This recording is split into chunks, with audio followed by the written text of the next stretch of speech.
Hi అండి, అందరికీ నమస్కారము. నా పేరు గౌతమి. ఈ వీడియోలో అయితే నేను మీకు ఇంకొక మంచి మనీ సేవింగ్ ఐడియా అయితే ఎక్స్ప్లెయిన్ చేస్తానండి. ఈ పద్ధతిలో కనుక మీరు కూడా చక్కగా డబ్బులు సేవ్ చేసుకున్నారనుకోండి, 36,000 రూపాయల నుంచి 1,80,000 లోపు అయితే సేవ్ చేసుకోవచ్చు. ఏ పద్ధతిలో సేవ్ చేసుకుంటే ఇంత అమౌంట్ సేవ్ చేసుకోవచ్చు, ఎలా సేవ్ చేసుకుంటే ఇంత అమౌంట్ మనం సేవింగ్స్ అనేటివి చేసుకోవచ్చు అనేది ఈ వీడియోలో ఎక్స్ప్లెయిన్ చేస్తాను.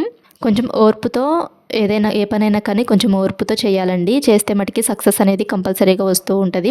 ఈ మనీ సేవింగ్ ఐడియాస్ కూడాను ఫస్ట్లో స్టార్టింగ్లో కొంచెం ఓర్పు అనేది ఉండాలి మనకి. అంటే సేవ్ చేసుకోవాలి అని తపన అనేది ఉండాలి. ఆ తపన కనుక ఉందనుకోండి, చక్కగా సేవింగ్స్ అనేటివి ఆటోమేటిక్గా అలవాటు అయిపోతూ ఉంటాయి. ఇదేం పెద్ద కష్టమేం కాదండి. డబ్బులు సేవ్ చేసుకోవడం అనేది మన అవసరాలు, మన ఖర్చులు కొన్నిటిని తగ్గించుకున్నాం అనుకోండి, చక్క డబ్బులు అనేటివి సేవింగ్స్ చేసుకోవచ్చు. ఇప్పుడు మన అవసరాలు కొన్ని తగ్గించుకున్నాం అనుకోండి, ఫ్యూచర్లో మనం కొంచెం ఉన్నత స్థాయిలో ఉండొచ్చు. డబ్బే కదండి ప్రతిదానికి కూడాను ముఖ్యం. ఇప్పుడు బయట సమాజంలో కూడాను డబ్బును చూసి గౌరవం అనేది ఇస్తూ ఉన్నారు కదా ప్రజెంట్ అయితే మటుకి.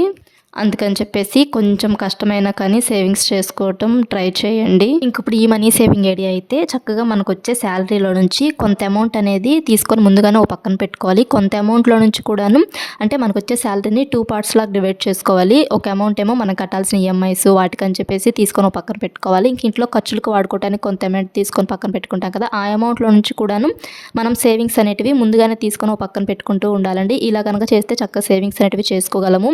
చాలామంది అనుకుంటూ ఉంటాము, ఇట్లా కాకుండా ముందు ఈఎంఐస్ కట్టేసేసి తర్వాత మన ఇంటి సరుకులకి వాటికి వాడేసేసి ఇంకా మిగిలిన వాటినే మనం సేవింగ్స్ చేసుకుందాం అలా అనుకుంటూ ఉంటాం కదండి.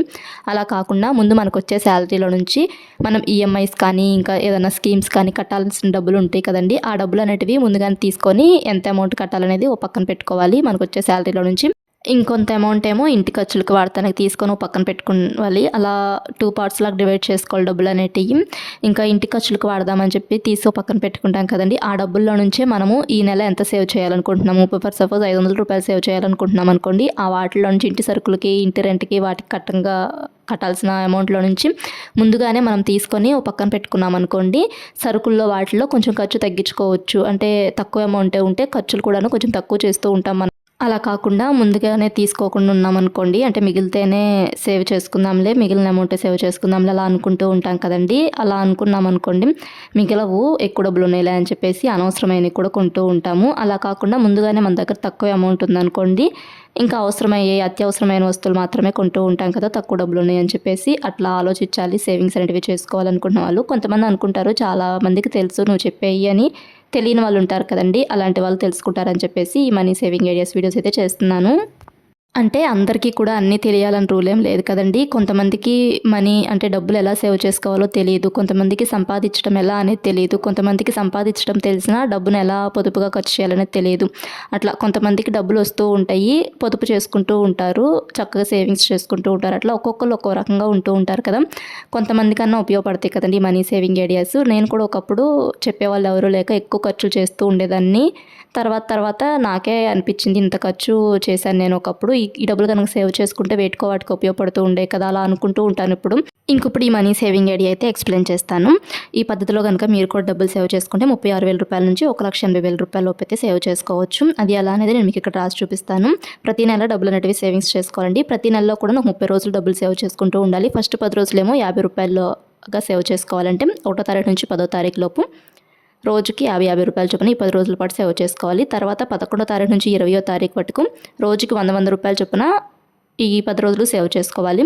తర్వాత 21వ తారీఖు నుంచి 30వ తారీఖు వరకు రోజుకు 150 రూపాయలు చొప్పున ఈ 10 రోజులు కూడా సేవ్ చేసుకోవాలి. ఇంకా మన ఛానల్లో చాలా మనీ సేవింగ్ ఐడియాస్ అయితే ఉన్నాయండి. మనీ సేవింగ్ ఐడియాస్తో పాటు స్కీమ్స్ గురించి వీడియోస్ కూడా ఉన్నాయి. అంటే డబ్బులు దాచుకోవటమే కాదు, దాచుకున్న డబ్బులు రెట్టింపు చేసుకోవడం ఎలా అనే వీడియోస్ కూడా ఉన్నాయి. ఫస్ట్ టైం కనుక ఎవరైనా చూస్తున్నట్లయితే ఛానల్ సబ్స్క్రైబ్ చేసుకొని రిమైనింగ్ వీడియోస్ కూడా ఒకసారి చూడడానికి ట్రై చేయండి. ఛానల్ వీడియోస్ అన్నీ కూడాను ఇలా డబ్బులు సేవ్ చేసుకుంటాం ఎలా అనే వీడియోసే ఉంటాయండి. అంటే మళ్ళీ మధ్య తరగతి ఆడవాళ్ళము ఇంట్లో ఉంటూనే వేటిలో ఖర్చులు తగ్గించుకోవచ్చు, మనకు వచ్చే శాలరీని మనం ఎలా ఖర్చు చేస్తే డబ్బులు సేవింగ్స్ చేసుకోవచ్చు, అండ్ సేవ్ చేసుకున్న డబ్బుల్ని రెట్టింపు చేసుకోవటం ఎలా అనే వీడియోస్ అయితే ఉన్నాయి మన ఛానల్లో. ఫస్ట్ టైం కనుక ఎవరైనా చూస్తుంటే సబ్స్క్రైబ్ చేసుకొని కొంచెం రిమైనింగ్ వీడియోస్ కూడా చూడడానికి ట్రై చేయండి. ఇక్కడ 1వ తారీఖు నుంచి 10వ తారీఖు లోపు రోజుకి 50 రూపాయలు చొప్పున ఈ 10 రోజుల పాటు సేవ్ చేసుకున్నాం అనుకోండి, ఒక 500 రూపాయలు అయితే అవుతాయి ఈ 10 రోజులకు కలిపి.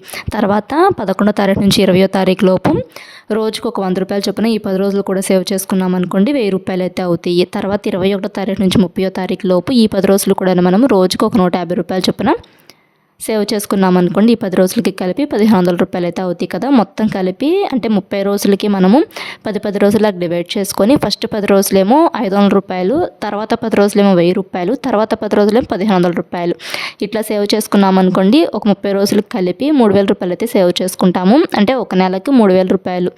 అంటే రోజువారీ సంపాదించే వాళ్ళు ఇట్లా రోజు ఇంత అమౌంట్ అనేది తీసుకొని ఒక పక్కన పెట్టుకోండి. మంత్లీ శాలరీస్ వచ్చే వాళ్ళు ఉంటారు కదండి, అలాంటి వాళ్ళైతే మట్టికి నెల మొత్తం మీద ఒకేసారి ముందుగానే తీసుకొని ఒక పక్కన పెట్టేసేసుకోండి. అంటే ఈ అమౌంట్ అనేది 3000 రూపాయలు అనేది ఏ రోజు సంపాదన ఆ రోజు సంపాదిస్తూ ఉంటారు కదండి. అంటే రోజుకి 200 అని 500 అని 1000 రూపాయలని అట్లా సంపాదిస్తూ ఉంటారు కదా. అలాంటి వాళ్ళైతే శాలరీ చేతికి రాగానే ముందుగానే ఇప్పుడు ఫస్ట్ 10 రోజులు కూడాను 50 రూపాయల చొప్పున తీసుకొని ఒక పక్కన పెట్టుకోండి. తర్వాత 10 రోజులు కూడాను 100 రూపాయల చొప్పున తీసుకొని ఒక పక్కన పెట్టుకోండి. తర్వాత 10 రోజులు కూడా 150 రూపాయల చొప్పున తీసుకొని ఒక పక్కన పెట్టుకోవటం ఇట్లయితే చేయాలండి. అంటే ఏ రోజు సంపాదన ఆ రోజు వచ్చే వాళ్ళైతే ఇట్లా ఏ రోజు డబ్బులు ఆ రోజు తీసుకొని ఒక పక్కన పెట్టుకోవాలి. మంత్లీ శాలరీస్ వచ్చే వాళ్ళైతే మట్టికి నెలకి ఒక 3000 రూపాయల చొప్పున తీసుకొని ఒక పక్కన పెట్టుకోవాలి. ఇందాక చెప్పాను కదా, స్టార్టింగ్లోనే తీసుకొని ఒక పక్కన పెట్టుకోండి. శాలరీ వచ్చినప్పుడే మనము డివైడ్ చేసుకోవాలి శాలరీ అనేది, అప్పుడే సేవింగ్స్ అనేటివి చేసుకోగలమండి.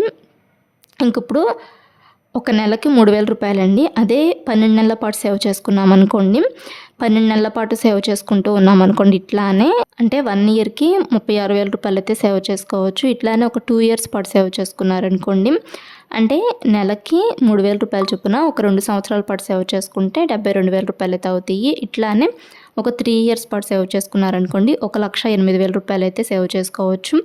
ఇట్లానే ఒక 4 ఇయర్స్ పాటు సేవ్ చేసుకున్నారనుకోండి 1,44,000 రూపాయలు అయితే సేవ్ చేసుకోవచ్చు. ఇట్లానే ఒక 5 ఇయర్స్ పాటు సేవ్ చేసుకున్నారు 1,80,000 రూపాయలు అయితే సేవ్ చేసుకోవచ్చు అండి. చక్కగా ఇట్లా డబ్బులు అనేటివి సేవింగ్స్ అనేటివి చేసుకోవచ్చు. ఇప్పుడు డబ్బులు సంపాదించేటప్పుడే కొంచెం కష్టపడి సేవింగ్స్ అనేటివి చేసుకుంటూ ఉన్నామనుకోండి, ఫ్యూచర్లో మనకి డబ్బులు అనేటివి ఉపయోగపడుతూ ఉంటాయి. వీడియో కనుక నచ్చినట్లయితే లైక్ చేయండి. మా ఛానల్ని ఫస్ట్ టైం మనకి ఎవరైనా చూస్తుంటే సబ్స్క్రైబ్ చేసుకోండి. Thanks for watching.